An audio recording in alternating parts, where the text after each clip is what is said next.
If you've lived on the Delmarva Peninsula for a number of years, chances are you know what these tasty creatures of the sea are. Of course, we're talking about oysters. James Harvey and Jimmy Bayard have handmade oyster tongs for watermen along the Chesapeake Bay for the past 40 years. And as modern methods have skyrocketed in popularity, the art of oyster tong making has become almost non-existent. Since they have become so hard to find, watermen as far away as British Columbia rely on the pair for their oyster tongs. So we had to send our James McDonald out to hear the whole story of this Chesapeake tradition. It's a Delmarva tradition dating back over 200 years ago. All you need is a small boat and a pair of tongs to get started. Hand-tonging oysters has been around since the 1800s. It has slowly become obsolete. In a small town west of St. Michael's, James Harvey and Jimmy Bayard are one of the few people left who have continued to keep the tradition alive. It began over 40 years ago. I started in 1984. There was an older gentleman down here that was his job, making oyster tongs. And he got so old he couldn't make them anymore. So we were selling him some wood at a time. And then we knew a little bit how to get started. When I was a young man, there was people all over the shore here that made oyster tongs. We had a guy in Bosman that made them. We had a guy in Trapp that made them. We had a couple guys in Dorchester County that made them, and they all got old and they all died, and there was no apprenticeship to follow up and learn how to do it until it got to the point where there was one man left on it, which was James Harvey. And James Harvey and I got together a number of years ago doing carpenter work and stuff, and I took up an interest in the rake tongs because he's getting old and somebody got to know how to make them. So that's how we got where we are now. With the help of their rake welder, Doug Raymond, each tong is handmade with high-quality materials that are meant to last. Jimmy walked me through their process. We start with what we call blanks, which is just a 5/4 by 6-inch piece of vertical grain Douglas fir. We run it through our thickness planer and take it down to a hair above 7/8 of an inch. Then we split that 6-inch board in half.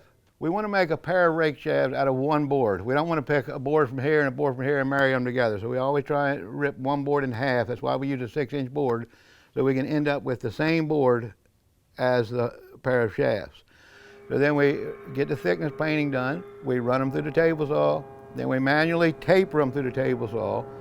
Then we have a shaper that we had a special cutter head made for that puts the round on the shaft, so you have a nice round taper. You don't want that square edge splintery thing sliding through your hand going in and out of the water. It sounds like a simple operation, but it's a very labor intensive operation.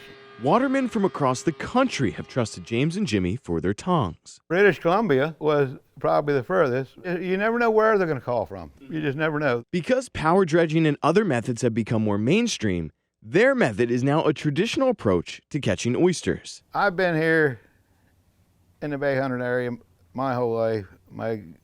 We've been here for a couple hundred years. We've been here forever. And this is one of the traditions that we've always lived with.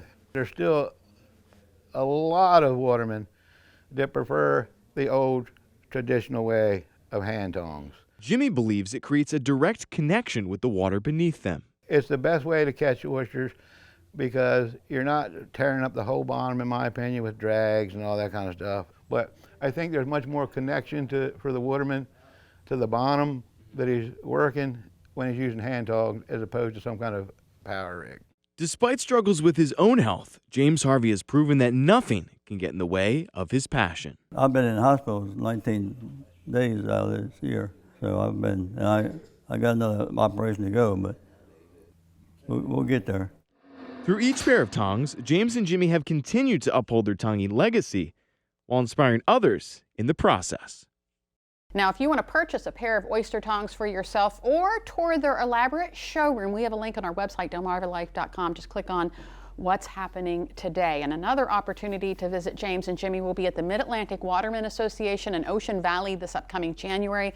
They would love to see you. I love the idea that the whole labor is handmade. Yes. It's amazing the amount of steps that it takes to make just one pair of tongs. Yes, yes. You wouldn't think it would take that much, but they have to be made a specific way. Exactly, and you can feel the passion that they have for it. Absolutely.